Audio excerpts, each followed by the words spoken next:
like anyone else perhaps, always wanted and dreamed of being useful.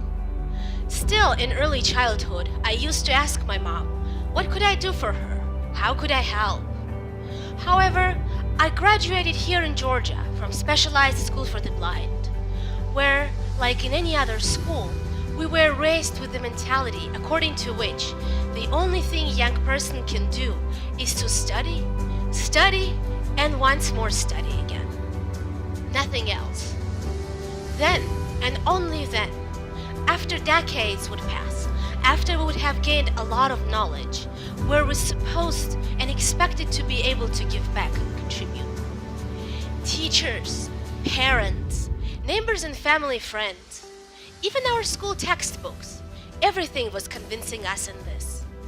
We also were raised with the understanding that the only thing and the best thing for the elderly is to sit on the couch, watch TV, and rest, be retired. Essentially, we were taught that most of people in Georgia, the vulnerable, the youth, the elderly, are quite useless. This is why I was so surprised to find a question about volunteer work experience, if any, on my Flex application. What could I, yet unexperienced, uneducated teenager, have done, I thought. The very first volunteer activity that we, new exchange students with disabilities, did upon arriving at the US was at a charity kitchen, where we met a 70-year-old former nurse. After retiring, she decided to give back to her neighborhood, so she would come to the kitchen every morning like it was her job, would prepare food, help out in the garden. She was very happy and self-realized in her life, was excited to meet us, the new people, was asking questions about our countries. But the understanding that the teenager should just study and not mess up was so deeply ingrained in me that even after this experience, when discussing some volunteer possibilities with my local coordinators for me, I kept insisting that volunteer position should first of all teach me something. She then told me that volunteerism is about helping others, not so much oneself. I could not have thought then how beneficial it might be for me to tutor a blind elementary school student with autism. But later in the year, I would rather miss my own high school classes than work with Alan, my student. In order to teach him, I myself had to learn several things too. For example, I had to learn English Braille that I did not use in Georgia, and how to get to the school on my own. I had to self-advocate before my vision teacher for a permission to go to the school, to the place of my volunteering, where I went every day.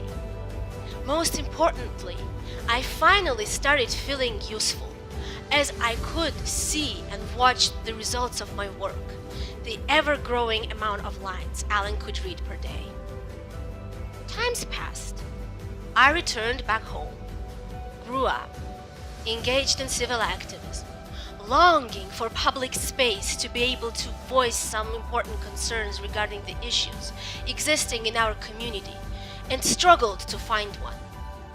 I wrote blogs, attended and presented at conferences, conducted trainings, but the outcomes of my work have not been as tangible as ever-growing amount of red lines.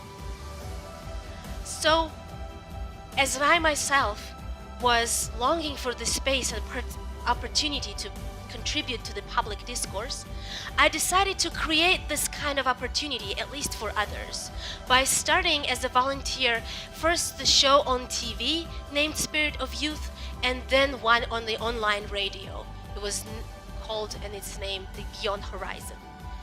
It's on the online radio, my voice of Help in Hand.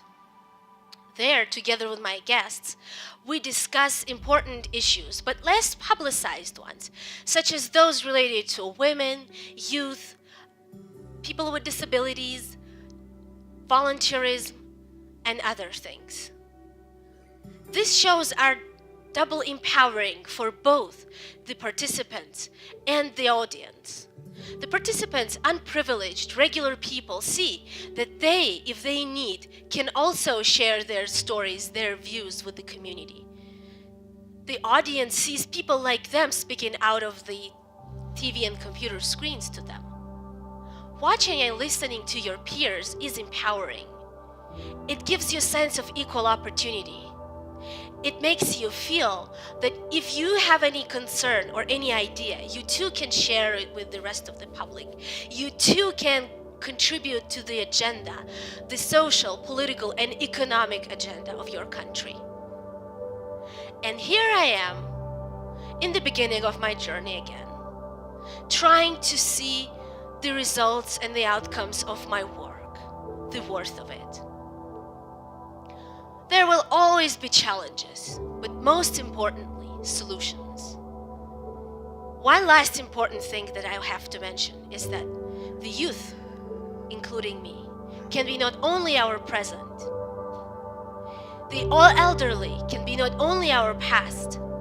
The vulnerable can be not only our source of concern, but if measures taken, we all together can make our present. And if we cannot achieve it right now, at least we can work towards that. I'm trying. You can too. Thank you.